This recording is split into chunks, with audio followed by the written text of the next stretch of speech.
자, 자바에서 상속. 우리 이제 요 상속 개념은 뭐 부모님이 자식한테 뭐 물려주는, 우리가 알고 있는 그 상속입니다. 상속이고, 그 프로그래밍을 할 때 이 상속 개념을 도입해서 쓰면 많은 장점이 있기 때문에 객체 지향 프로그래밍 할 때 이런 상속이라는 개념을 쓰게 됩니다. 그래서 구체적으로 내용 한번 볼게요. 자, 상속 개념 일단 한번 볼 거고요. 그다음 이제 이 클래스를 이제 상속을 할 때, 자, 어떤 식으로 해야 되는지, 그리고 이제 어떤 키워드, 여기 이제 extend라는 명령어가 있습니다. 키워드가 있습니다. 그래서 이제 클래스 상속할 때 사용하는 그 extend 사용하는 건 이제 알아볼 거고요. 그 다음에 우리가 이제 부모 생성자라는 게 있는데, 자식이 있으니까 부모가 있겠죠, 당연히. 그러면 우리가 이제 클래스를 작성할 때, 클래스를 작성하는 이유가 객체를 찍어내려면 틀에 해당하는 붕어빵을 찍어내려면 틀에 해당하는 붕어빵 틀을 먼저 만들어야 되겠죠. 그래서 이제 우리가 클래스를 만들어 줄 때 보통 이제 그 필드, 그다음에 이제 생성자, 그다음에 이제 메소드, 그 우리 이제 멤버라고 합니다, 그죠? 그래서 그 멤버 필드, 멤버, 이제 생성자, 멤버로 이제 메소드, 이제 이런 것들을 이제 만들어 주는데, 이 생성자도 우리 이제 상속 쪽에 이제 사용하게 되면 부모로부터 뭔가를 이제 상속을 받잖아요, 그죠? 그래서 이 부모 쪽에 지금 선언되어 있는 그 생성자를 호출해야 되는 경우가 있어요. 그래서 자동으로 이제 또 호출되는 부분도 있는데, 이제 그런 부분들 설명해 드릴 거고요. 그 다음에 그 메소드 정의하는 거, 우리가 뭐 메소드 사용하고 싶으면 뭐 클래스 작성하실 때 메소드, 만들어 주면 되죠. 뭐 내가 필요한 거 메소드 만들어 주시면 되는데, 이게 이제 부모로부터 이제 상속을 받는 메소드가 있고, 자식에 따라서 추가해서 이제 쓰는 메소드가 있습니다. 근데 이제 부모로부터, 그러니까 상속을 받아 쓰는 메소드일 경우에, 그러니까 이제 요런 이제 재정의 오버라이드라고 돼 있는데, 재정의라는 기법을 또 사용합니다. 그래서 이제 부모가 물려주면, 그래서 이제 부모님이 초가집을 물려주셨어요. 그러면 그 초가집이 그 이제 또 젊은 또 세대가 또 안 맞잖아요, 그죠? 그래서 불을 줬는데, 이거를 이제 물려받아서 그대로 쓰는 경우도 있지만, 좀 현대식으로, 조금 이제 현대식으로 조금 이제 개조를 할 수가 있죠. 그렇게 해서 조금 이제 수정해서 쓰는 이제 그런 경우도 많습니다, 그죠? 그래서 물려받아서 그대로 쓰는 게 아니라 그 자식, 이게 어떤 용도 하고자 하는 실행하고자 하는 그 용도에 맞도록 수정해서 쓰는, 그런 개념이에요. 그래서 이거 이제 자세하게 요 메소드 재정이, 오버라이딩이라고 합니다. 앞에서 우리 오버로딩이라는 거 있었죠. 그 개념하고 다릅니다. 오버로딩은 생성자나 메소드 만들 때 이름이 같은 생성자나 메소드 여러 개 만들어 주는 거죠. 그 오버로딩이라고 해서, 생성자도 여러 개 만들어 줄 수 있고 메소드도 여러 개 만들어 줄 수 있는데, 그때 이제 그 오버로딩의 전제 조건이 뭐냐면, 그 매개 변수의 개수라든지 타입이라든지 순서가 다를 때 동일한 이름의 어떤 생성자나 메소드를 오버로딩, 그러니까 여러 개 만들어 줄 수 있다. 그런 거고요. 여기서 나오는 이제 여기 이름이 오버로 시작하니까 이거 자꾸 헷갈려 하세요. 이거 이제 재정의 오버라이딩이라고 하는데, 오버라이드 이제 덮어쓰기 하는 거죠. 자, 그 구분해서 이제 요 부분 이제 익히셔야 돼요. 그 다음에 파이널 클래스와 파이널 메소드라고 나와 있는데, 자, 여기서 이제 파이널, 요 파이널 어디서 배웠는데? 막 배웠어요, 이미. 파이널. 우리 그 상수라고 앞에 배웠죠, 그죠? 우리가 이제 스태틱 필드도 배우고 뭐 파이널 필드도 배우고 했는데 스태틱 파이널 붙여가지고 예, 아 상수다. 음.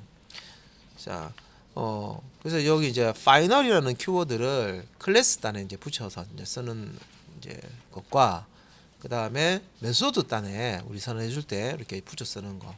예, 이렇게 쓰면 어떻게 되는지, 왜 이렇게 쓰는지. 그 다음에 프로텍티드. 우리 그 접근 제한자 네 가지 기억하시는 거 모르겠는데 한번 생각 한번 해볼게요. 우리 이제 캡슐화 이제 객체 지향 프로그래밍 자바 캡슐화 설명드리면서 캡슐 안에 감출 수가 있고 그 필요에 의해서 캡슐 바깥에 내놓을 수가 있다고 했어요. 그래서 다른 객체와 상호작용을 객체들은 하기 때문에 상호작용을 하려면 뭔가 오픈해 놓는 부분이 있어야 돼요. 그래서 그 완전하게 그 뭐 필드라든지 메소드를 외부 객체가 접근할 수 있도록 오픈하는 그런 이제 개념이 퍼블릭이라는 개념이 있었고요. 그 다음에 현재 클래스 내에서만 예, 이제 사용을 할 수 있다. 외부에는 공개하지 않겠다. 비공개 개념이죠. 폐쇄. 그런 이제 프라이빗이라는 게 있었죠. 프라이빗 접근 제한자가 있었고 나머지 두 개는 뭡니까? 예, 프로텍티드하고 디폴트죠. 근데 이제 디폴트는 같은 패키지 안에서만 이제 참조할 수 있다, 접근할 수 있다. 였고, 프로텍티드 같은 경우는 지금 여기 이제 키워드가 프로텍티드잖아요. 그러니까 그 프로텍티드 같은 경우에는 자신의 자손, 그러니까 자식이라고 해야 되죠. 자식. 그러니까 같은 패키지든 다른 패키지에 있든 상속을 받아서 만들어지는 자식 클래스는 접근할 수 있다. 이런 거였죠. 그래서 지금 이 프로텍티드라는 접근 제한자는요. 일단 자식은 나의 자식은 내가 낳아서 키운 자식이든 내가 가슴으로 뭐 키운 자식이든 다 자식이다. 뭐 이런 개념이죠. 그래서 여기 이제 다 자식이라는 그 이미 어떤 상속 개념이 다 들어가 있습니다. 예. 그래서 이제 요 상속과 프로텍티드 접근 제한자, 요 개념을 같이 보고 공부를 하는 거고요. 자, 그 다음에 이제 타입 변환과 다형성 폴리모피즘이라고 합니다. 타입 변환. 우리 타입 변환에 대해서는 우리 자동형 변환 같은 거 배우셨잖아요, 그죠? 자동형 변환 같은 게 있었고 강제형 변환, 그 캐스팅이라고 하죠. 프로모션 해서 자동형 변환, 캐스팅, 강제형 변환, 뭐 이렇게. 그래서 여기 이제 타입 변환이라는 게 또 나옵니다. 타입 자료형의 변환. 그리고 이제 다형성 이라는 폴리모피즘. 자, 그 다음에 추상 클래스라는 또 용어가 나옵니다. 자, 클래스는 클래스인데, 자, 앞에 abstract이라고 키워드가 딱 붙죠. 클래스는 클래스인데, 추상 클래스. 그러면 자, 이런 용어 나오면 이 클래스는 내가 알고 있는데 추상 클래스는 뭐지? 또 정리해야 됩니다, 그죠?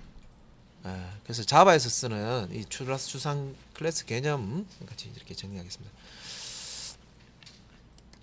그래서 이제 7장에서 여러분들이 이제 요런 여러 가지 이제 상속과 관련된 개념을 다 이제 익히셔야 앞에서 6장에서 배웠던 그런 개념하고 같이 이제 엮어서 이제 쓰실 수가 있죠. 자, 그러면 용어 다 이제 용어 설명이 많이 나오니까 하나씩 이제 용어 설명을 드리도록 하겠습니다. 자, 먼저 자, 상속이라는 용어가 나옵니다. inheritance. inheritance. 상속. 자, 현실 세계를 이제 비유해서 이제 설명을 하는 거죠. 뭐 부모가 자식한테 뭔가를 이제 물려주는 행위. 이건 이제 상속이라고 한다. 그리고 이제 부모가 이제 자식을 선택해서 물려줌. 자, 뭐 돌아가실 때 그냥 돌아가시면 선택해서 물려주는 게 아니라 사실은 다 물려주는 거죠. 그 n등분 해가지고 그죠? 비율로 따져서. 근데 이제 보통 돌아가시기 전에 유언장 같은 데 보면 누구는 얼마를 주고 누구는 얼마 주고 됐으면 그대로 또 물려줍니다, 그죠? 주는 사람 마음이 아닙니까, 그죠? 그래서 요원도 없고 요원장도 없고 얼마나 물어주겠다 없으면 기본 이제 딱 할당되어 있는 비율만큼 이렇게 다 돼 있죠, 그죠? 그런 이제 공식에 의해서 물려주는데 부모가 순적해서 이렇게 또 이제 상속을 또 해줄 수가 있습니다.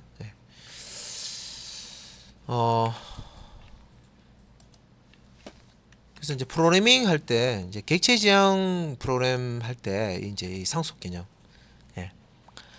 자, 그러면 이제 객체 지향 프로그램 할 때 프로그램에서는 상속 개념은 이제 자식 클래스라는 게 있고요. 부모 클래스라는 게 있습니다. 그래서 그 부모 클래스가 이제 상위 클래스라고도 얘기할 수 있고요. 상위 클래스, 부모 클래스. 다음에 자식 클래스는 뭐 하위 클래스라고도 얘기할 수 있습니다.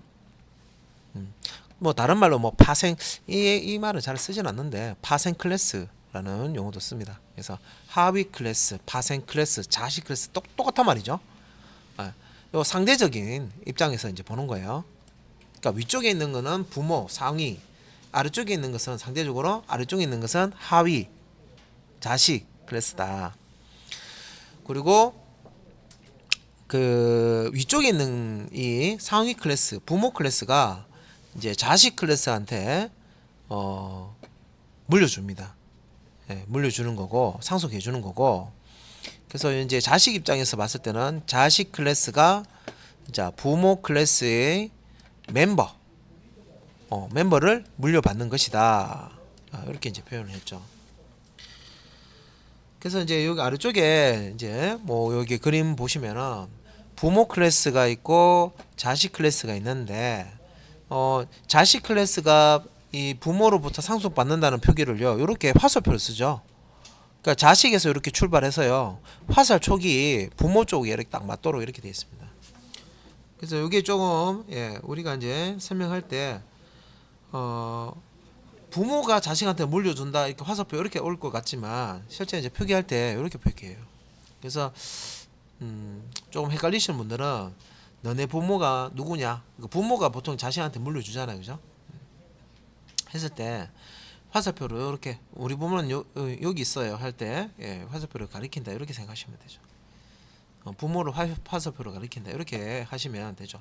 그러니까 부모는 이제 자식한테 뭔가를 상속을 해준다. 그래서 자 부모 자식 표시를 할 때 상속 관계 표시할 때 여기 화살표를 이렇게 부모 쪽으로 이렇게 해줍니다. 그래서 이제 부모가 이렇게 이제 필드 1이라는 필드와 메소드 1이라는 메소드를 가지고 있을 경우에 이걸 이제 상속을 받게 되면 자식이 부모로 상속을 받게 되면 자식은 코드상에 필드 1과 메소드 1이 없더라도 직접 작성을 한 것처럼 사용을 하실 수가 있어요. 이렇게 이제 그게 이제 상속인 거죠. 그러니까 물려받음해서 화살표가 밑으로 돼 있죠, 그죠?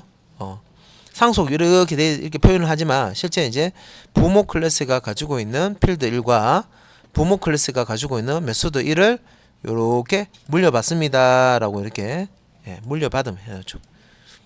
자식이 요 두 개는 이제 물려받은 거예요. 그래서 자식이 자식 클래스가 부모 클래스로부터 이제 물려받는데 이때 자 현실 세계 여기 설명할 때 부모가 자식을 선택해서 물려준다 돼 있죠. 근데 이제 객체 지향 프로그래밍에서는 자식이 부모를 선택해서 물려받습니다. 요게 이제 서로 상반된 개념이에요. 서로 상반된 개념이에요. 현실 세계에서는 부모가 자식을 선택해서 물려준다. 자식이 많을 경우에 자, 말 잘 듣고 그죠? 효도하고 이런 이제 자식한테는 많이 물려주고 조금 이제 덜 물려주고 싶은 또 자식한테는 또 조금만 물려주고 그죠?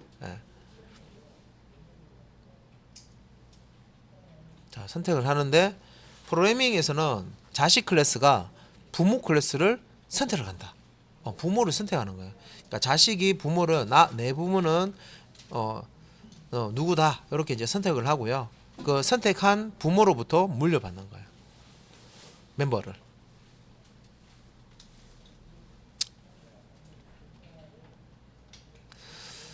자, 그럼 이제 상속 대상이라고 나오는데, 자, 상속은요, 부모가 자식 클래스한테, 부모 클래스가 자식 물려줄 때는 부모 클래스의 필드와 메소드를 물려주는 겁니다. 그래서 물려주는 게 어떤 게 있냐, 필드와 메소드가 있다, 이렇게 이해를 하시면 되고요. 자, 필드와 메소드를 이렇게 물려주는데, 자식은 그러면 부모가 가지고 있는 이 필드와 메소드만 물려받아서 써야 되느냐?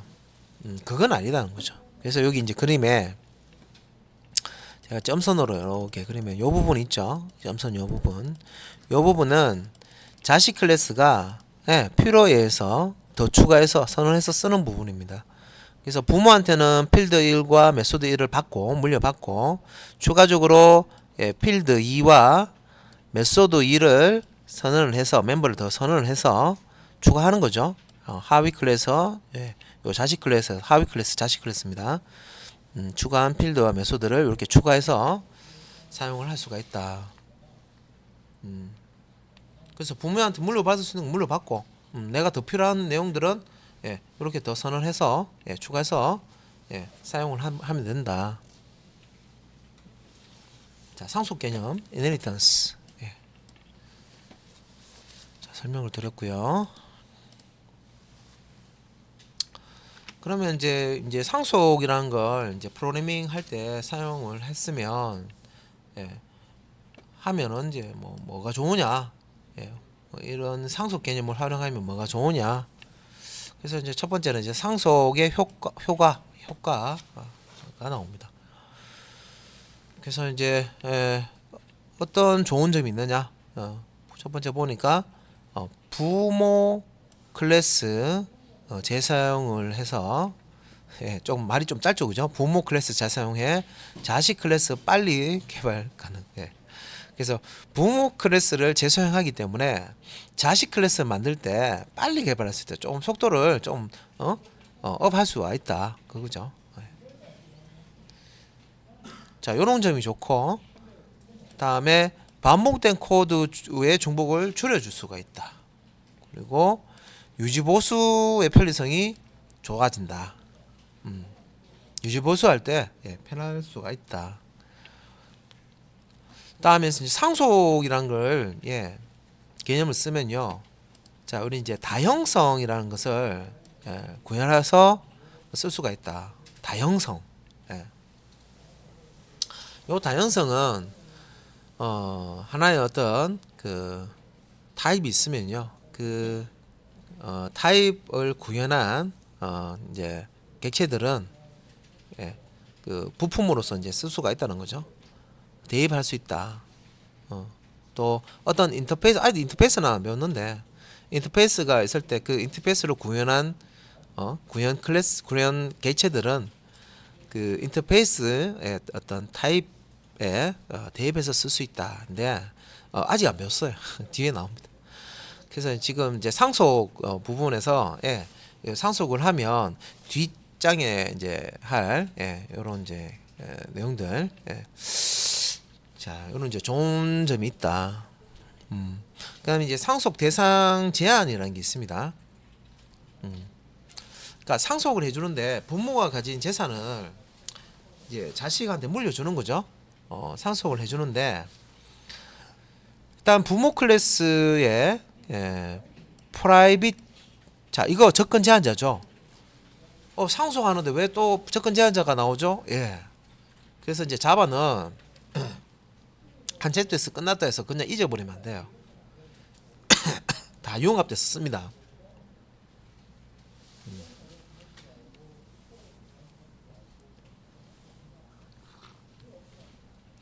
그래서 부모 클래스 이제 선언해 줄 때 부모로부터 이제 자식 클래스가 멤버를 물려받죠. 그런데 부모 클래스에서는 부모 클래스의 멤버를 선언해 줄 때 프라이빗 접근 제한자를 사용한 이제 필드나 어떤 메소드가 있다 하면 요 프라이빗 접근 제한자가 의미하는 건 뭐예요? 현재 클래스만 쓸 수 있다는 그런 이제 의미였잖아요, 그죠? 다른 클래스는 못 써. 이거는 난 이거 나 혼자만 쓸 거야. 예. 그게 이제 privacy라는 접근 제한자 키워드가 하는 역할이었습니다. 그죠? 그래서 이 부모가 자식한테 이 필드나 메소드 물려줄 때도 이 프라이빗 딱지가 붙어 있으면 나는 이거 나 혼자만 쓸 거야 라고 한 거 있죠? 이거는 자식한테 안 물려줘요. 예외적으로 요 그 필드나 메소드를 자식한테 물려줄 때 프라이빗이라고 접근 제한자가 되어 있으면 이건 이제 제외가 된다. 자식한테 물려주지 않는다는 거예요. 그래서 이제 프라이빗 이외의 내용들만 필드 메소드 내용들만 자식한테 상속을 해준다. 자, 이렇게 정리를 하시면 되겠죠.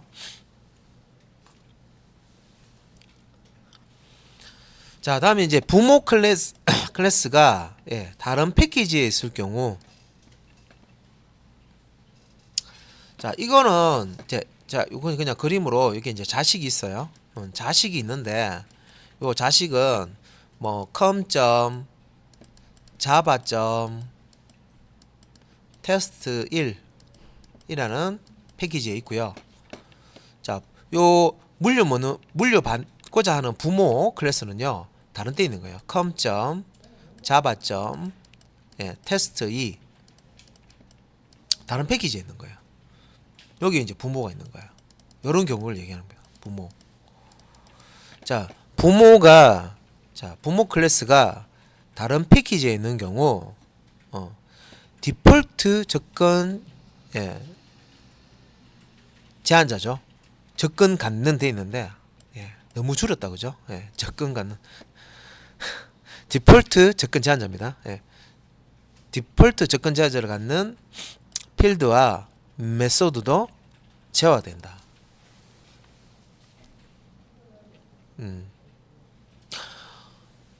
자, 이게 다른 쪽에서 이제 물려받으려고 하는데 그 부모 클래스가 다른 패키지에 이렇게 있는데 부모 패키지 보니까 우리가 접근 제한제 4가지가 있었죠. 퍼블릭도 있고 프라이빗도 있고 프로텍티드도 있고 디폴트도 있는데 디폴트면 상속 안 된다는 거죠. 다른 패키지에 있는 경우에 이게 디폴트라고 되어 있으면 안 된다는 거죠. 접근이 안 된다. 그 상속을 시켜주지 않겠다는 거하고 똑같다는 거죠. 디폴트의 그 접근 제한자의 그 이제 의미가 뭡니까? 같은 패키지 안에서만 접근할 수 있도록 허용해 주는 거죠. 그러니까 자식이 다른 패키지에 있으면 안 돼요. 자, 이런 것도 뭐 개념이고 규칙이고 문법이고 하기 때문에 이제 차근차근 이제 익혀 가셔야 되는 부분입니다. 그러니까 지금은 아는데 또 이제 시간 지나면 자꾸 기억이 안 나고 그래요. 이제 익혀야 되는 내용들은 점점 많아지고 그죠? 방법 없고 반복적으로 이제 실습도 하고 계속 복습하셔가지고 익숙하게 만드시는 방법밖에 없습니다. 이게 규칙입니다. 다. 자, 상속 대상 제한할 때는 일단은 부모가 프라이빗 필드로 갖고 있는 것들은 상속 안 해줍니다. 근데 부모가 다른 패키지에 있어. 그런데 그 다른 패키지에 있는 것 중에 디폴트로 이제 접근 제한이 되어 있는 필드나 메소드는 상속을 받을 수가 없다.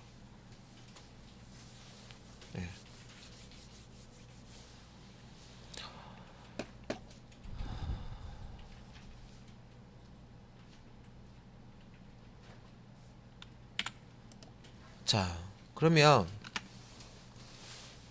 이제 상속 부분 한번 볼게요. 자, 클래스 상속.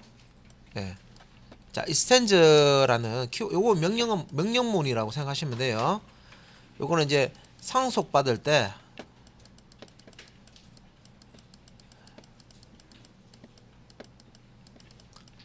자, 쓰는 키워드입니다. 쓰는 명령어입니다. 근데 뭐 inheritance라고 해서 우리가 상속이라는 용어를 써놓고요. 왜 inheritance라고 쓰고 그죠? 왜 extend라고 했지? 상속인데 확장이잖아요, 그죠? 그 extend라는 게 확장이잖아요, 확장. 확장인데 상속 받을 때 extend라는 키워드를 또 써요. 근데 우리가 예, 우리가 자바 배울 때 이 문법에서 여기서 만드는 사람이 이게 확장 개념이야. 상속은 확장 개념이라고 이렇게 센서를 썼기 때문에 그대로 익혀야 되죠, 그죠? 그래서 우리가 그 부모 클래스를 만들어 놓고요, 자식 클래스를 만들 때 부모 클래스의 멤버를 상속받아서 자식 클래스를 만들 때 상속받아야 되죠. 그때는 이렇게 extend라는 키워드를 써야 됩니다. 예.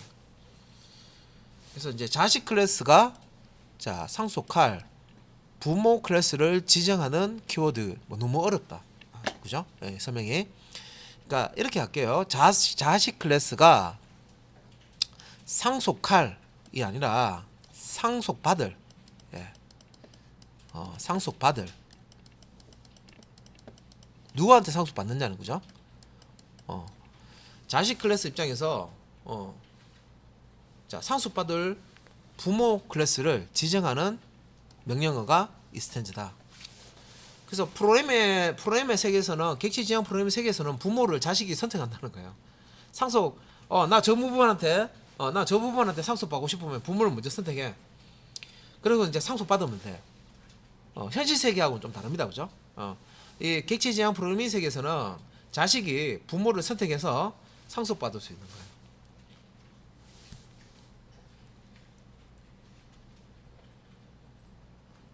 그러면 다음에 이거 보고 이게 개념이 상속이라 하면 이거 부모가 그것만 생각하시면 또 헷갈립니다. 프로그램 세계에서는, 객체 지향 프로그래밍 세계에서는 자식이 부모를 선택을 해서 상속받는 거예요. 그러니까 부모가 딱 정해져 있는 게 아니라 자식을 만들 때 그때 나는 부모를 이걸로 쓰겠다 하면 그걸로 쓰는 거예요. 그리고 그 부모한테 상속받는 거예요.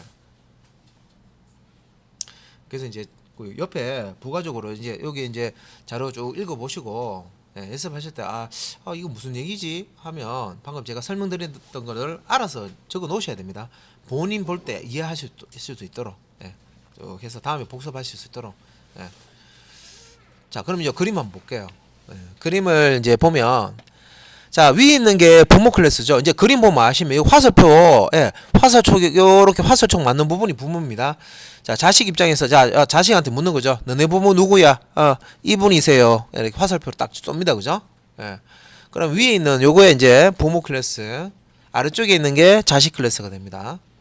그죠? 자, 부모 클래스, 자식 클래스. 자, 부모 클래스 이름을요, A.자바라고 했습니다. 자, 자식 클래스 이름은 B.자바 클래스로 했고요. 자, 부모 클래스가 가지고 있는 필드는 필드 1이라는 필드고요. 자, 그 메소드는 메소드 1이라는 이름의 메소드. 요렇게 가지고 있어요. 그래서 코드상으로 요걸 이제 나타내 보면, 자, public class A 해서요. 자, 필드는 인티저 타입의 필드 1. 자, 요렇게 선언을 해 놓고요. 메소드는 리턴 타입이 보이드죠. 리턴 값 없다는 거죠. 리턴 값이 없는 메소드 1이라는 이름의 메소드입니다. 그래서 부모가 가지고 있는 게 필드 하나에 메소드 하나 가지고 있죠. 이제 자식 클래스 만들 때, 요 A라는 클래스에 요 필드를 상속을 받아서 B라는 클래스를 B.자바 요 소스 코드를 작성하고 싶다. 클래스 B 클래스를 만들고 싶다 했을 경우에, 자, public 클래스 B 똑같죠? 요 public 클래스 A까지는 똑같습니다. 그죠? B라는 클래스를 만들기 위해서는 키워드가 public 클래스 B 이렇게. 그 다음에 상속을 받아서 만든 거기 때문에 요 이제 키워드가 따라 나와야 돼요. extend 띄우고 extend S자 붙습니다. extend가 아니고 extend입니다. S자 붙고요. 또 한 칸 띄우고 A. 요게 이제 요 A라는 놈이 부모, 부모를 뜻하는 부모 클래스. 부모 클래스 뜻하는 거예요. 그래서 public class B 하면 내가 지금 B라는 클래스를 만드는데 extends A. A라는 부모 클래스로부터 상속을 받아서 B라는 클래스를 만들겠다라는 그런 이제 코드가 됩니다. 됐죠? 자, 그런데 자, 여기 이제 B라는 클래스에 보시면은, 자, 스트링 타입의 필드 2와 void return 타입의 메소드 2라는 메소드가 있죠. 요거는 자식이 요 B라는 클래스 이 자식이 필요해서 더 이제 추가해서 지금 사용하는 필드와 메소드고요. 요 extends A라고 하면 요게 지금 코드는 없지만 요 부모가 가지고 있는 int field 1 그다음에 void mass 1 요 선언한 부분 있죠. 요 부분이 요 코드가 요 자식 코드 요렇게 삽입이 된다 생각하셔도 돼요. 실제 이제 B라는 클래스에는 요 코드가 없는데 요 코드를 여기 그대로 작성했다 생각하시면 돼요. 상속 물려받았으니까. 네. 그래서 요 B라는 클래스 자식 클래스는 자기가 가지고 있는 필드 2와 메소드 2도 쓸 수 있지만 부모로부터 물려받은 요 필드 1과 메소드 1을 쓸 수가 있다는 거죠. 요 두 개는 물려받은 거예요. 이건 이제 상속. 자, A라는 클래스부터 이렇게 부모 클래스로부터 물려받아서 이제 사용하는 겁니다. 자, 이제 상속 설명할 때 조금 더 이제 설명해야 될 내용들이 있습니다. 어떤 내용이냐면 자바에서는요 클래스 부모 클래스부터 상속 받을 때 다중 상속이 안 돼요. 그러니까 단일 상속이 가능하고 다중 상속은 불가능합니다. 그러니까 클래스로부터 부모 클래스로부터 자 자식 클래스가 이제 뭔가를 상속을 받는다 했을 때 여러 부모한테 상속받는 것을 허용하지 않습니다. 무법적으로. 그래서 이제 이걸 이제 단일 상속이라 하거든요. 그래서 이제 여기 아래쪽에 자바는 단일 상속이 자 기본으로 한다. 문법적으로 이렇게 이게 문법이에요. 문법. 예. 자 자바는 단일 상속만 이제 지금 허용을 하는 거예요. 클래스로부터 이제 상속을 받을 때. 그래서 요 단일 상속을 기본으로 하기 때문에 자 부모 클래스를 여러 개를 여기서 부모 클래스 나열 불가라는 거는 여러 개의 부모 클래스를 나열할 수가 없다. 그래서 위에 이제 여기 정상적인 소스 같은 경우에는 public class A, 자 A라는 게 자식 클래스가 되고요. extends A, extends 다음에 있는 게 부모 클래스 이름이죠. 딱 이렇게 하나만 나와야 되는데 이런 식으로 클래스, 자식 클래스 한 다음에요. 뭐 B 예를 들어서 만드는데 extends 한 다음에 A 뭐 이렇게 하고요. C 뭐 D 이런 식으로 해서 여러 개의 클래스를 콤마 구분해서 이렇게 쭉 이렇게 나열을 못 해준다는 거죠. A라는 클래스한테도 물려받고 C라는 클래스한테도 물려받고 뭐 D라는 클래스한테도 물려받고 막 여러 클래스한테 막 물려받으면 뭐 상속받으면 좋지 않나? 그죠? 여러 부모가 10명이고 10명한테 받으면 더 많아지니까 그죠? 물려받은 재산이 더 많아지니까 더 좋지 않나 이렇게 생각할 수 있는데 자바에서는 이런 다중 상속을 허용하지 않습니다. 그러니까 기본적으로 단일 상속만 가능하다. 그래서 하나의 클래스 부모한테 만 이렇게 물려받을 수 있어요. 그래서 아래쪽에 있는 이 표기는 할 수 없어요라는 그거예요. 그래서 하나의 부모로부터 이게 상속받는 거는 허용하지만 여러 부모로부터 그러니까 2개 이상이죠. 여러 부모로의 그 클래스로부터 상속받는 것은 할 수가 없다. 문법적으로 허용하지 않는다. 자, 문법 설명입니다. 그죠? 자, 자바는 단일 상속. 단일 상속만 허용한다. 자, 요거 지금 이제 우리 클래스 얘기하고 있습니다. 클래스. 클래스 상속 받을 때 extend라는 키워드 쓰고 그죠?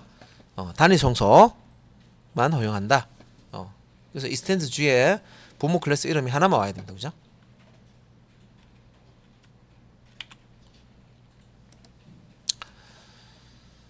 자, 그다음에 이제 또 나오는 내용이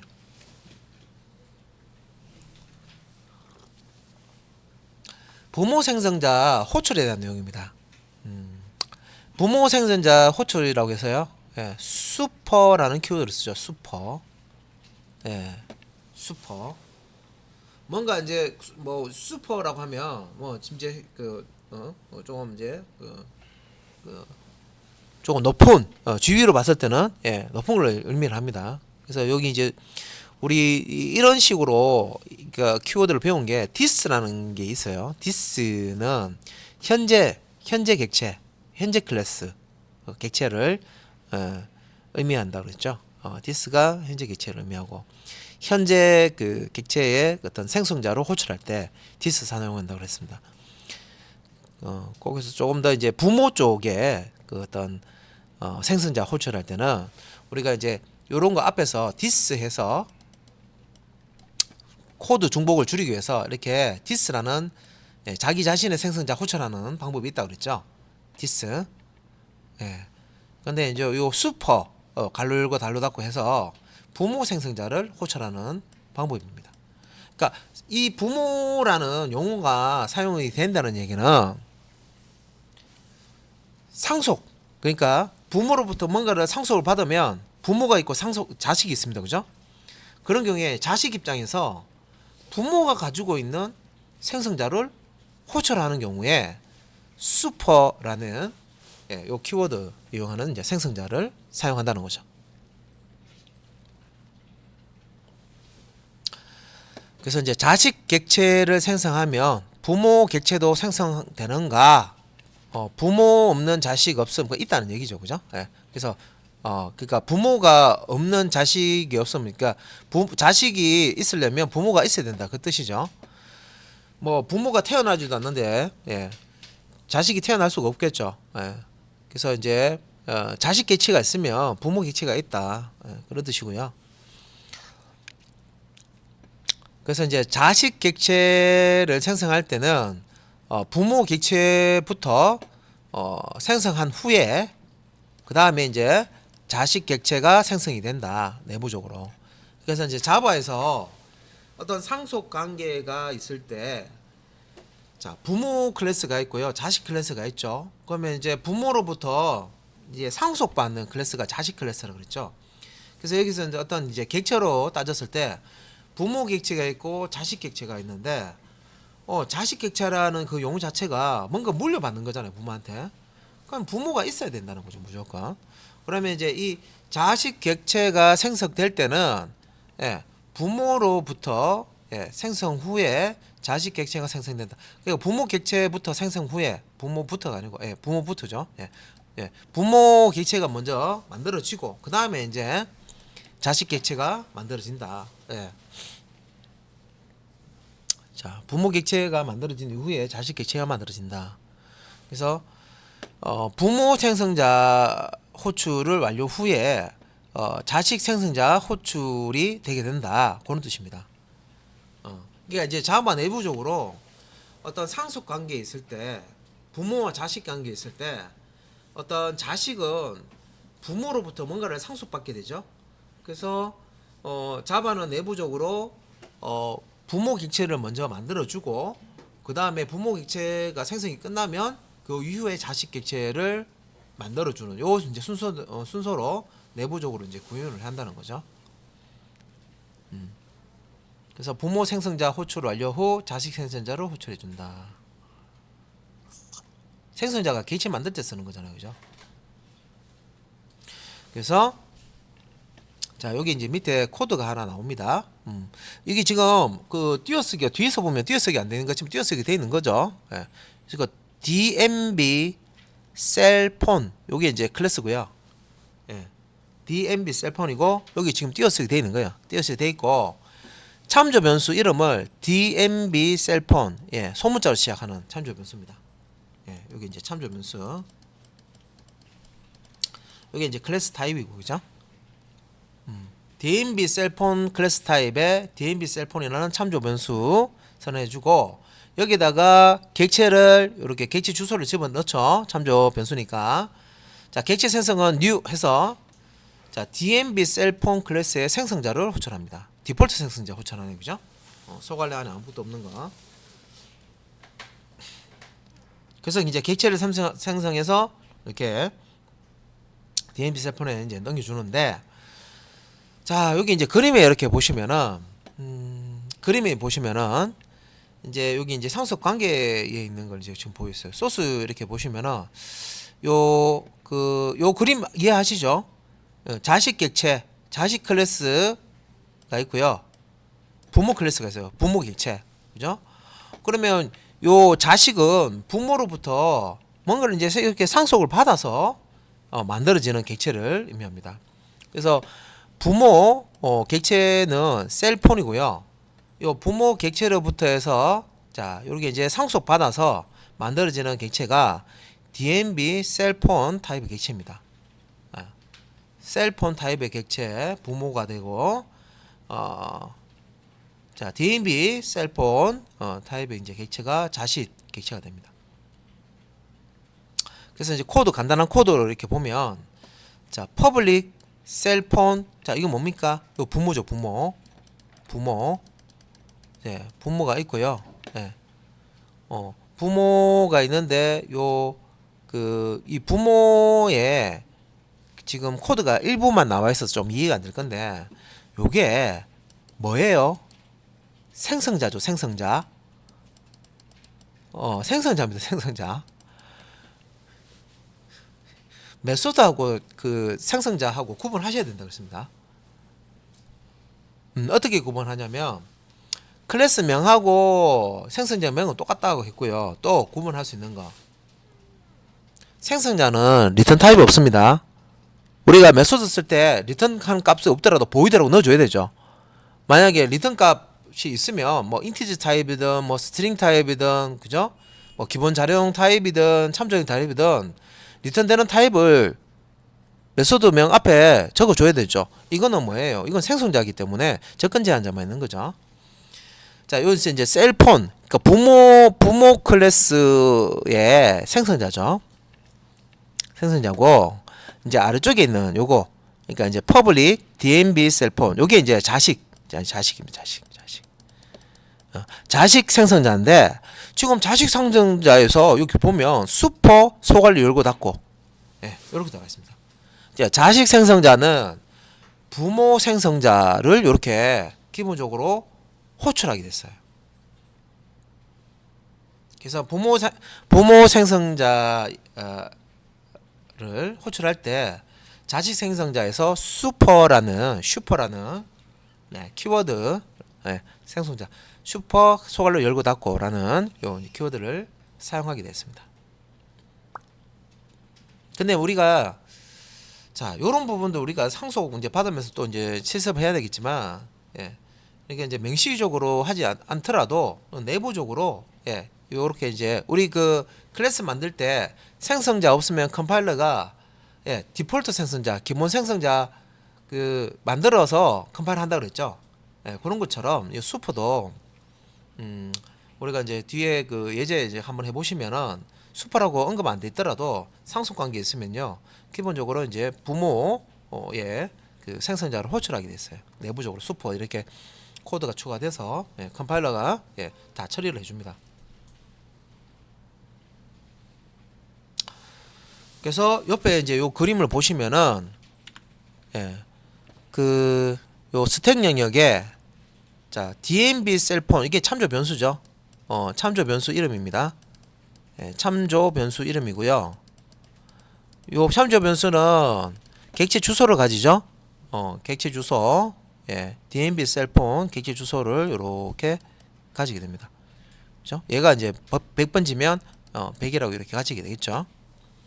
그래서 일단은 자기 혼자 객체 만들어질 때는, 우리가 상속 관계 없을 때는 예전에 우리 보면 객체가 만들어지죠. 그러면 그 객체의 주소를 이렇게 참조 변수 가져갑니다. 요것만 생각하면 되는데, 요 만들어진 객체가 자식 객체가 되고 특정 부모 객체로부터 상속을 받아요. 그러면 내부적으로 부모 객체가 이렇게 생성이 되고, 그 다음에 자식 객체가 생성돼서 그 자식 객체의 주소가 이렇게 참조 변수에 할당이 된다. 이때 내부적으로 이제 부모 객체를 이렇게 호출할 때 슈퍼라는 키워드를 쓰게 됩니다. 예, 요거는 이제 기억을 하셔야 되고,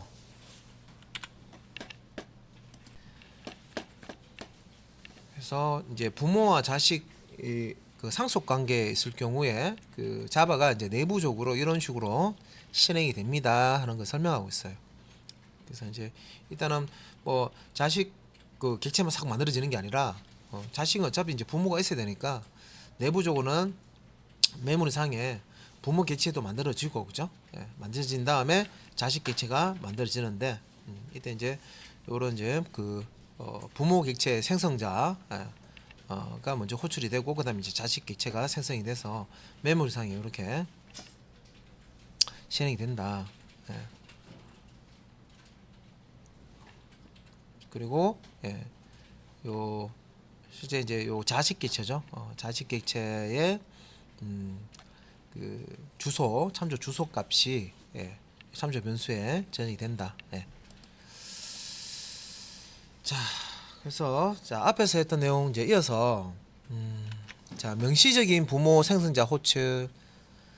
예, 보통 뭐 명시적이냐 뭐 묵시적이냐 뭐 이렇게 얘기를 많이 하죠. 명시적이라는 얘기는 그 우리가 프로그래밍 코드를 작성할 때 코드를 직접 집어넣어서 그러니까 이제 형변환 같은 경우에도 우리가 묵시적으로 형변하는 게 자동 형변환 같은 거죠. 예. 우리가 뭐 캐스팅 연산자 넣지 않더라도 자동으로 예, 코드 없이 막 이렇게 형반이 일어납니다. 그게 이제 묵시적인 거고 캐스팅 연산자 사용해서 캐스팅 할 때 그때는 소괄 안에다가 우리가 형변은 하고자 하는 타입을 직접 넣어주죠. 코드를 직접 넣어줍니다. 그죠? 그런 게 이제 그런 형태가 이제 명시적인 표현이 되는 거죠. 그래서 그 명시적인 부모 생성자를 호출하는 방법입니다. 그래서 부모 객체를 생성할 때 부모 생성자를 선택해서 호출하는데 이게 이제 자식 클래스의 생성자입니다. 이 부분이 그러니까 일부분 코드의 전체가 아니라 일부분만 지금 나타낸 부분인데 이게 이제 자식 클래스의 이제 생성자고요. 자식 생성자의 내부에 이렇게 super super이죠. super라는 키워드 상에서 부모 생성자를 호출하는데 이때 이제 부모 생성자 호출할 때 어떤 매개 변수 값을 예, 줘서 이제 호출할 수 있다 그러면 이렇게 매개 변수 값을 사용을 할 수가 있습니다. 그래서 이제 super 다음에 소괄호 안에 매개 값을 이렇게 콤마로 구분해서 부모 생성자를 호출할 수 있다. 그래서 매개 값과 동일한 타입이나 개수나 순서에 맞는 부모 생성자를 호출한다. 이 말은 이제 이게 앞에서 설명드렸던 예, 이게 오버로딩 조건이죠. 오버로딩을 하려면 예, 요런 이제 조건, 그러니까 타입이 다르거나 개수가 다르거나 매개변수 순서가 다를 때 오버로딩을 할 수가 있다. 똑같은 이름의 생성자를 여러 개 만들 수 있다. 혹은 이제 메소드를 여러 개 만들 수 있다. 요런 이제 설명을 드렸었거든요. 지금 오버로딩 설명했는데 하면 오버로딩 뭐였지? 그래서 제가 이미 말씀드렸습니다. 예, 똑같은 이름의 생성자나 메소드를 예, 여러 개 우리가 작성을 앞에서 실습했었죠, 그죠? 예, 그게 오버로딩입니다. 그래서 실제 이제 이 슈퍼 키워드 상에서 생성자를 생성된 그 부모 생성자죠. 부모 이제 생성자를 호출할 때도 생성자가 여러 개일 수 있잖아요. 그러니까 디폴트 생성자가 있을 수도 있고 또 부모 생성자가 뭐 매개 변수 값을 하나만 받는 생성자도 있을 수도 있고, 그죠? 거기에 따라서 맞는 부모 생성자를 이제 호출할 수가 있다. 자, 그 다음에 이제 부모 생성자가 없다면 어떻게 되느냐? 컴파일할 때 오류난다. 부모 생성자가 없는데 자식 생성자에서 명시적으로 부모 생성자를 호출을 했어요. 보니까 오버로딩이 다 안 돼 있어. 해당되는 어떤 타입이나 개수나 순서가 달라. 근데 오버로딩이 안 돼 있어. 똑같은 어떤 형식이 같은 어떤 생성자를 찾을 수가 없어요. 그러면은 컴파일 오류가 발생하게 된다. 그러니까 문법적으로 이제 안 맞다는 거죠. 컴파일 오류가 난다는 거는. 자, 그 다음에 또 규칙입니다. 규칙이 자 반드시 들어갔습니다. 네, 반드시 자 자식 생성자의 첫 줄에 위치했는데 뭘 너무 이제 줄이 많으니까 반드시 자선 첫 줄에 위치한다는 건 뭐냐면 자선생 첫 줄에 슈퍼라는 요 키워드가 와야 된다는 겁니다. 부모 생성자 호출하는 부분이 자식 생성자의 블록이 여기 있습니다. 그죠? 자식 생성자가 있으면 자식 생성자 블록이 있습니다. 그러면 그 블록에 첫 번째 라인으로 와야 된다 이 뜻이에요. 그래서 요 부모 생성자 호출 요 명령은 자식 생성자 블록에 맨 처음에 요 명령이 와야 된다 그 뜻입니다. 규칙이죠, 규칙, 문법입니다.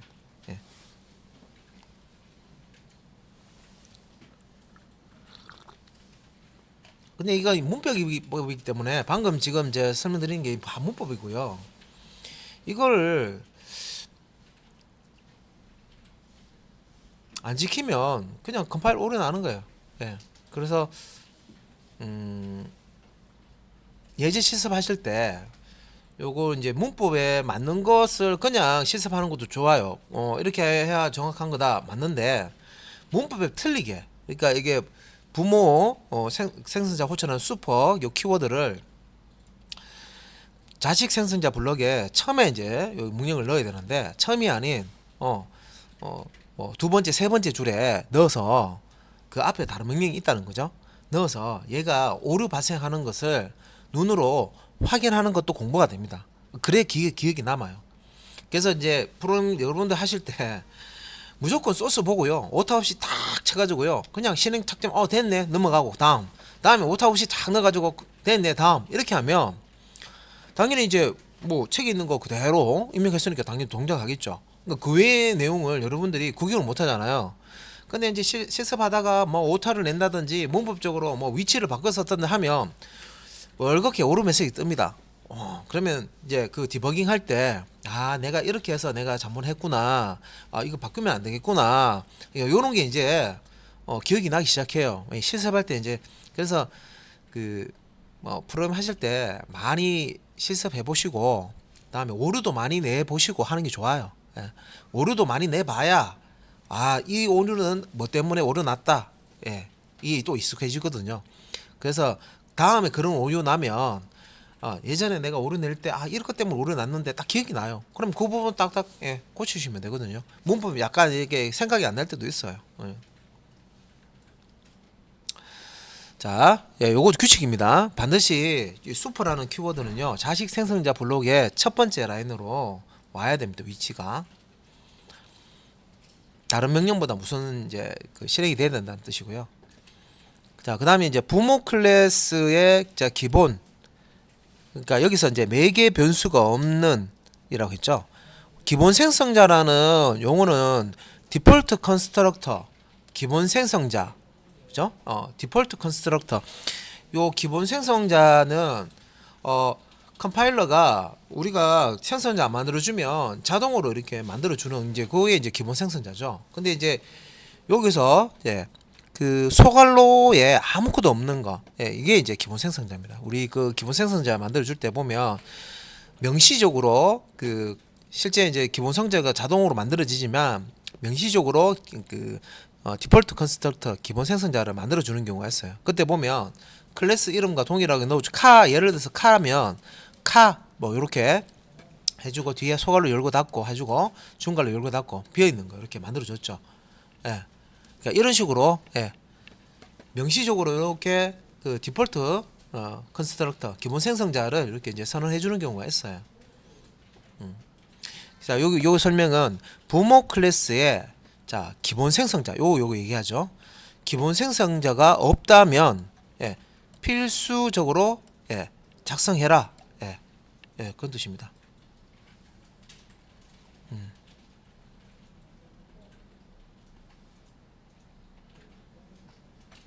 그래서 부모 클래스에 기본 매개 생성자가 없다면 기본 생성자 필수적으로 작성을 해라.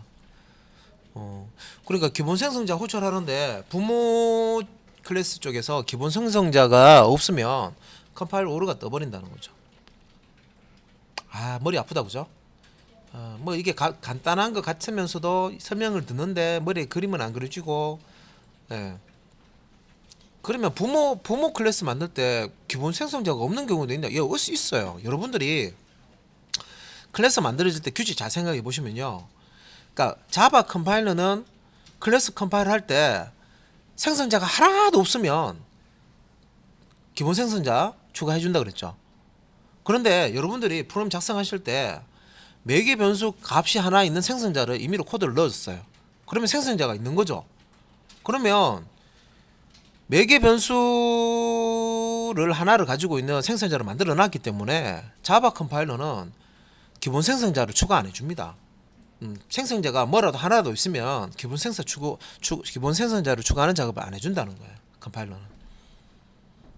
그러면 기본 생성자가 필요하다 그러면 여러분들이 자 만약에 이제 그 매개 변수 값을 하나를 이제 받는 생성자를 하나를 명시적으로 선언을 해줬어요. 그러면 자식 클래스에서 이 그 디폴트 생성자를 부모 생성자를 호출하는 일이 있다 하면 무조건 여러분들이 명시적으로 이런 식으로 작성을 해주셔야 돼요. 그러니까 그 명시적으로 디폴트 생성자, 기본 생성자를 선언해 주셔야 된다는 거죠. 그러니까 이게 지금 한 문장이지만 이 한 문장을 이해하시려 그러면 사실 앞에서 했던 것도 기억을 좀 하고 계셔야 돼요. 그러니까 일단은 뭐 조금 기억이 좀 안 나시더라도 뭐 실습하면서 다시 그죠? 내용 보셔야 되죠, 그죠? 자 여기까지 이제 설명드렸고요. 이제 메소드 쪽으로 넘어갈게요. 이제 생성자 쪽은 이제 설명을 드렸어요. 상속과 관련된 그 생성자 관련해서 설명을 이제 쭉 드렸고요. 상속과 관련된 이제 메소드, 부모와 자식 관계에 있을 때 일단 메소드는 뭐 어떤 또 어떤 처리가 또 더 있느냐. 그래서 이제 제목에서 보면 자, 요 제목이 자 메소드의 자 재정의 오버라이드라 했죠. 그러니까 우리 그냥 쉽게 하면 덮어쓰기.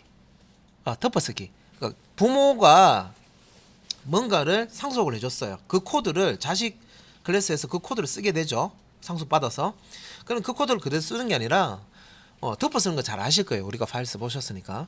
덮어 써보면 그 전에 건 없어지고 새로운 내용으로 들어가게 되죠. 그래서 이제 그 재정의 새로 만든다는 거죠. 똑같은 부모가 물려진 그 메소드 이름으로 그 기능만 다르게 어떤 내가 이제 수정을 하고 싶다 하면 이 오버라이딩을 하게 되는데 재정의를 하게 되는데 자 그런 내용도 이제 설명입니다. 그래서 자 메소드의 재정의는 자 이거 이제 오버라이드 하겠는데 여기 보시면 이제 골뱅이 at 원문자 a 이렇게 표시하는 거 우리가 뭐라 그랬습니까? annotation이라고 그랬죠. 그러니까 실제 이제 여러분들이 특정 클래스로부터 이제 상속을 받아서 자식 클래스를 이제 만들 때 보면 이런 이제 오버라이드라는 요런 자동으로 만들어지는 코드에 보시면 이런 이제 애노테이션이 탁탁 튀어나와요. 보실 수가 있어요. 그래서 이제 부모 클래스의 자 상속 메소드를 이제 수정을 해서 이제 자식 클래스에서 재정이 뭐 똑같은 얘기 또 두 번 하는데 부모 클래스로부터 상속받은 그 메소드를 자식 클래스에서 수정 재정의하는 것을 메소드 오버라이딩 메소드 재정의라고 합니다. 그 다음에 메소드 재정의 뭐 조건이라고 해서 밑에 뭐 이렇게 보면은 부모 클래스의 자 메소드와 동일한 시그니처를 가져야 한다. 여기서 또 용어가 없네. 시그니처. 우리 뭐 광고할 때 LG 뭐 시그니처 하잖아요, 그죠? 자, 요때 요 시그니처에 해당하는 게 뭐냐면 앞에서 설명드린 그 내용이 무슨 내용이냐면 그 오버로딩 할 때 오버로딩이라는 것을 할 때 이 매개 변수의 타입이라든지 개수라든지 순서 이런 것들이 이제 다를 경우에 오버로딩을 한다라고 했습니다, 그죠? 오버로딩. 그래서 이제 변수 매개 변수의 어떤 메소드일 경우에도 이 설명입니다.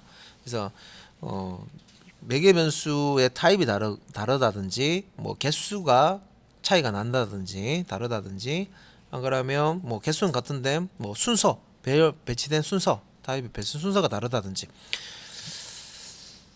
자 그런 경우에는 다르면 안 되죠. 예, 일단 재정의 조건은 동일해야 됩니다. 시그니처가 동일해야 된다. 그래서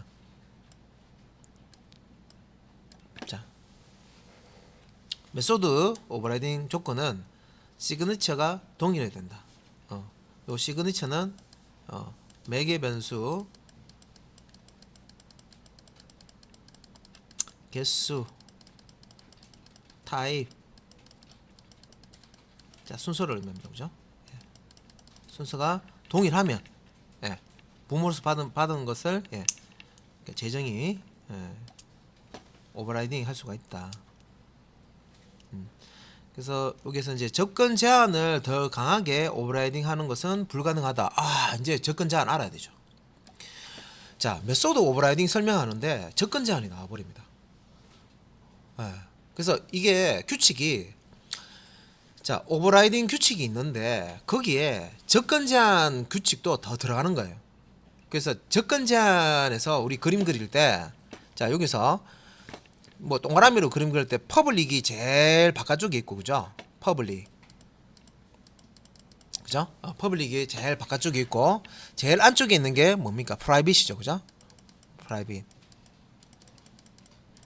그 다음에 디폴트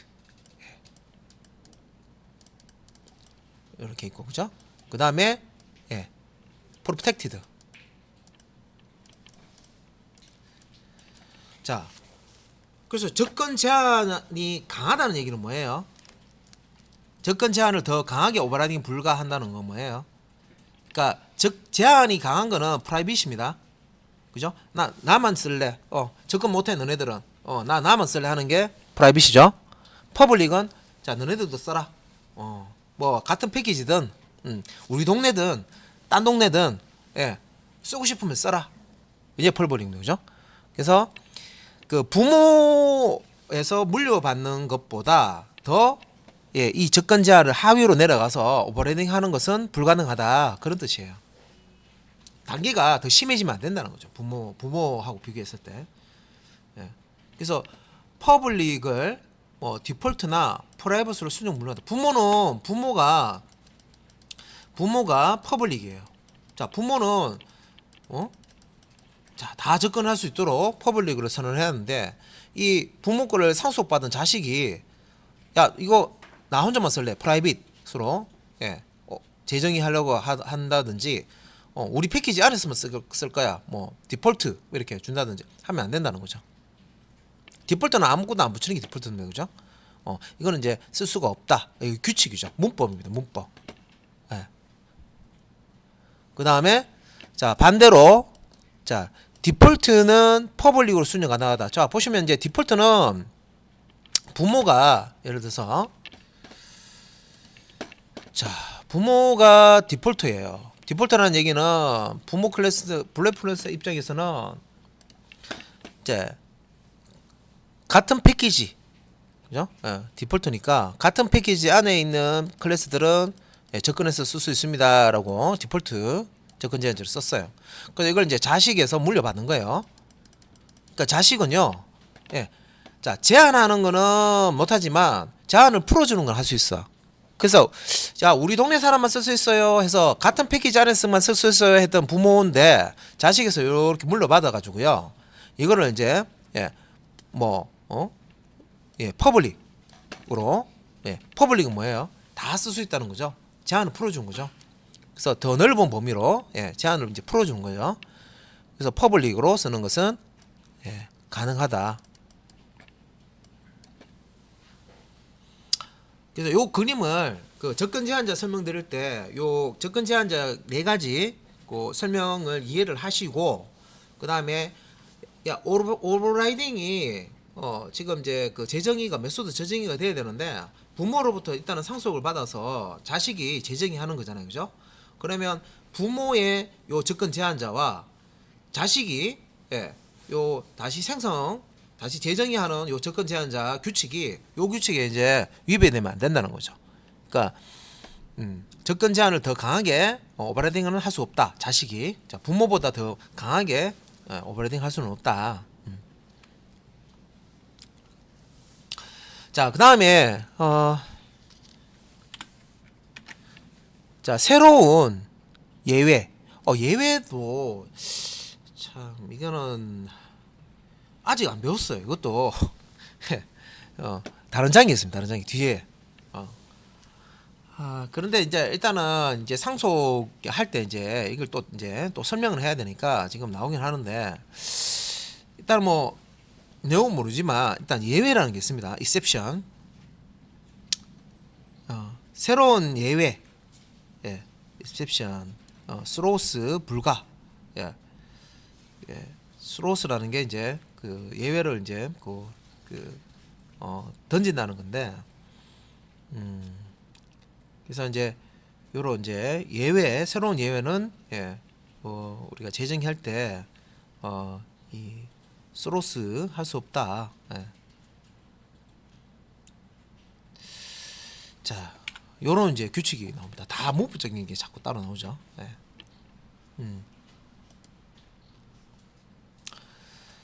자, 그 다음에 또 설명이 이제 요 오버라이드라는 거 앞에 제가 뭐 저기 나왔으니까 또 설명 드렸는데 오버라이드라는 어노테이션 그 이클립스에서 자동으로 따라 붙습니다. 그래서 컴파일러에게 부모 클래스의 메소드 선언부와 동일한지 검사를 지시하는 역할로서 사용되는 애노테이션입니다. 컴파일러한테 야 이거 오버라이딩 지금 하고 있는데 부모 선언부하고 동일한지 검사해라. 그래서 우리가 정의할 때 규칙이 그 부모 그 오버라이딩을 하고자 하는 부모 메소드와의 그 시그니처와 동일해야 된다고 그랬죠.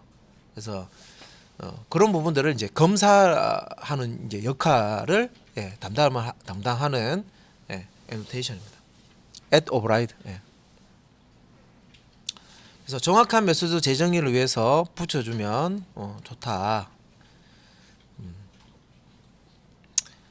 그 다음에 이제 메소드 재정의를 하면 뭐가 좋으냐? 부모로부터 물려받은 거 그대로 쓰지 뭐 수정해서 쓰는 걸 이제 여기 메소드 오버라이딩이라고 합니다. 오버라이드 해서 쓰는 거죠. 그래서 이렇게 메소드를 부모로부터 받은 것을 그대로 쓰지 않고 이렇게 재정의해서 오버라이드 해서 쓰면 뭐가 좋으냐? 자, 일단 이제 부모 메소드는 이제 숨겨지는 효과가 발생한다. 자, 이게 뭐냐면 이제 자식이 부모 거를 그대로 쓸 필요는 없고, 그러니까 오버라이드 여기서 재정의라는 걸 하게 되면 사실 이제 부모 메소드가 사라지는 건 아니에요. 사라지는 건 아니고 단지 부모로부터 상속받은 그 이제 내용을 기반으로 해서 이제 재정의 그러니까 수정되는 그 내용으로 자식 객체가 이제 쓸 수 있다는 거고요. 그렇게 하더라도 원본이 있죠. 부모로부터 물려받은 원본이 있죠. 메소드. 그 메소드가 사라지진 않습니다. 그래서 여기서 의미하는 거는 부모 메소드는 숨겨지는 효과가 있다라는 게 그 얘기예요. 그러니까 내가 필요하면 오버라이딩 하기 전에 자식 단에서 메소드를 수정하기 전에 그 부모의 그 메소드도 호출할 수가 있어요. 자, 그 설명을 이렇게 해놓은 거예요. 그러니까 부모 메소드는 숨겨지는 효과 발생. 그래서 이제 그 개념을 이해를 하셔야 사실은 이 문장도 이해를 할 수 있는 거죠. 그 다음에 이제 재정이 된 자식 메소드를 또 실행할 수 있다. 자,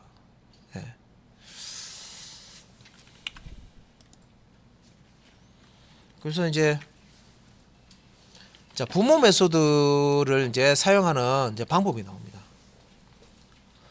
자, 요 키워드가 앞에서 우리가 부모의 생성자를 호출할 때 자식 생성자에서 뭐 이렇게 이제 슈퍼 소괄로 열고 닫고 이렇게 부모 생성자를 호출할 수 있다고 그랬죠. 근데 이제 요 슈퍼라는 키워드, 이 소갈로 없이 요 슈퍼라는 키워드만 또 사용을 할 수 있습니다. 디스처럼. 디스도 뒤에 소갈로 붙는 거는 현재 객체의 생성자 호출하는 거고, 소갈로 없는 것은 현재 객체의 참조 값을 가진다고 그랬죠. 자기 자신을 가리킨다고 그랬습니다. 자, 여튼 이제 부모 메소드 사용할 때 이제 요 슈퍼라는 것을 쓸 수가 있는데, 자, 메소드 재정의는 부모 메소드를 숨기는 효과가 있다. 아까 앞에가 똑같은 얘기고요. 자식 클래스에서 재정의된 메소드만 이제 호출을 한다 돼 있는데, 실제 이제 부모 클래스도 호출할 수 있습니다. 그래서 자식 클래스에서 수정되기 전 부모 메소드를 호출할 때는 슈퍼. 그래서 여기 자식 클래스에서 재정이 된 메소드만 호출한다 돼 있잖아요. 근데 자식 클래스에서 재정이 된 메소드 호출할 수 있지만 부모 클래스에 정의된 원본 부모의 메소드를 호출하고 싶다면은 요 슈퍼 쓰시면 돼요. 그 얘기입니다. 그래서 자식 클래스에서 수정되기 전 부모 메소드를 호출할 때는 슈퍼라는 키워드를 쓰라. 그래서 슈퍼는 부모 객체를 참조하고 있는 참조 변수라고 생각하셔도 돼요. 그러니까 this는 자기 주소, 자기 자신, 현재 객체, 자기 자신의 참조값, 참조 주소를 가지고 있다라고 보시면 되고요. 요 슈퍼는 부모의 참조값, 참조 주소 값을 가지고 있다 생각하시면 돼요. 그래서 이제 부모하고 자식하고 따로 산다. 예를 들어서 따로 살아요. 따로 사는데 야, 너 부모 어디 사니 했을 때 슈퍼라는 요 수첩 뒤져보면 부모 주소가 나온다는 거죠. 이렇게 이해하시면 돼. 자식 객체한테 야, 너 부모 객체 어디 사니 하면 우리 부모 주소 슈퍼 잠시 기다려봐 해놓고 슈퍼 여기 뒤져보면 부모 객체 주소가 나온단 말이에요. 얘가 이제 부모 객체를 가리키는 참조 변수라고 보시면 돼요. 슈퍼라는 게. 그래서 this도 그렇고 슈퍼도 그렇고 자기 자신의 참조 주소를 이제 가리키는 그냥 this. 그다음에 부모 참조 주소를 가리키는 슈퍼. 그다음에 자기 자신의 객체를 호출할 때 쓰는 뭐 이렇게 this. 다음에 소갈로 열고 닫고 이런 게 있고요. 다음에 부모 생성자 호출하는 슈퍼, 소갈로 열고 닫고 이렇게 이제 사용이 되는 거예요. 그래서 아래 이제 코드에 자 슈퍼 점 부모 메소드 돼 있죠. 그러니까 이제 부모 클래스에서 선언한 메소드를 내가 호출하고 싶어. 나 자식인데 부모 거를 내가 호출하고 싶어요. 그러면 슈퍼라는 부모를 지칭하는 요 슈퍼 부모 객체를 지칭하는 슈퍼라는 변수 이제 이름을 줬고요. 다음에 점 한 다음에 요 부모를 의미하죠. 슈퍼가 부모의 메소드, 그죠? 메소드명이 이제 오면 되는 거죠. 그러면 호출할 때 이렇게 슈퍼 점 부모 메소드 하면 부모가 가지고 있는 부모 메소드가 실행이 됩니다. 자식 메소드에서 자식 객체에서 부모가 가지고 있는 메소드를 실행하고 싶다 하면 요런 이제 형식으로 쓰시면 된다는 거죠. 자, 그래서 아래쪽에 이제 그 자바 소스 코드를 한번 보면 일단은 이제 요 부모를 만들 때 이렇게 만들어 놓은 거예요. 자, 클래스 페어런트 해서 이게 이제 페어런트라는 클래스 이름이고요. 클래스 페어런트 부모 이름이 이제 페어런트라는 클래스예요. 만들어 놓고요. 자식은 자 클래스 child죠. child라는 클래스입니다. child라는 클래스고요. 자, extends parent죠. 요거 이제 부모입니다. 그죠? 부모로부터 상속받겠다. 요 parent라는 클래스 부모로부터 상속받겠다 하는 게 여기 있기 때문에 extends 다음에 parent가 부모구나 알 수 있죠. extends 앞에 있는 거는 자식입니다. 그죠? child 현재 클래스 이름이죠. 자, 이렇게 해놓고 이제 부모 parent 클래스 보면 자 선언할 때 요거 메소드 부분만 보면 메소드 1이라는 메소드 메소드 2라는 메소드를 부모 클래스 선언할 때 이렇게 메소드를 두 개를 만들어 놨어요. 그러면 이제 요 자식 클래스, 차일드 클래스 만들 때 자, 익스텐즈 페어런트 했죠. 그러면 부모가 가지고 있는 그대로 상속받겠죠. 메소드 1과 메소드 1은 자식 클래스에서 만들어 줄 필요가 없어요. 왜? 상식받아서 그대로 땡겨 오거든. 그래서 자, 그대로 쓰면 되는데 자, 여기서 보면 자, 자식 클래스 블락 안에 보면 보이드 메소드 2 해서 요게 지금 오버라이딩 하는 거예요. 덮어쓰기 하는 거예요. 재정의하는 거예요. 그러니까 이 메소드 2는 부모가 선언해 놓은 거죠. 이 선언해 놓은 걸 그대로 쓰지 않고 한 번 더 선언해 주죠. 자식에서. 이게 이제 메소드 선언해 줄 때 이렇게 하는 거잖아요. 요 형식 쓰죠. 예, 리턴 타입 오고 메소드 이름 넣고 그죠? 매개 변수 그다음에 메소드 블락 안에 실제 이제 메소드 호출했을 때 실행할 명령 쓰는데 요 코드를 자식 클래스에서 예, 메소드 2라는 이름으로 한 번 더 이렇게 적어 주는 거예요. 이게 덮어쓰기 하는 거예요. 재정의 하는 거예요. 오버라이드 하는 거예요. 오버라이드 하는 걸 오버라이딩이라고 하죠. 그리고 이제 요 자식 클래스에 자, 부모에 없는 자, 보이드 리턴 타입 보이드이고요. 리턴 값 없고 메소드 3이라는 메소드를 하나 더 만들어 주는 거죠. 그래서 이제 여기서 이제 보니까 메소드 3에서 예, 메소드 2 그 부모 메소드를 상속받아서 재정의해 놓은 예, 메소드 2를 예, 이렇게 소출을 하고 예, 그 다음에 슈퍼점 메소드 2 했죠. 이 앞에 슈퍼 붙어 있기 때문에 부모 재정의하기 전에 메소드 있죠. 예, 부모 메소드를 호출해서 실행하는 겁니다. 예, 그래서 부모로부터 상속받은 것도 실행할 수 있고 그런데 이제 상속받으면서 나 부모하고 좀 다르게 실행하려 해서 재정의했단 말이에요. 그죠?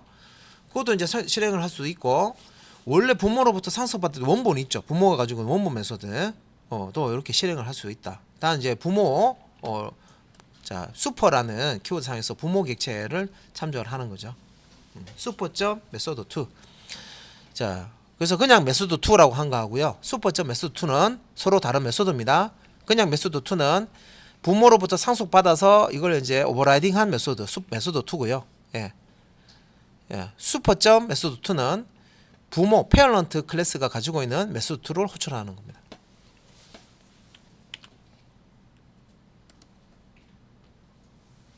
자, 뭐 여기 이제 슈퍼와 디스 예, 두 가지 뭐 다 봤고요.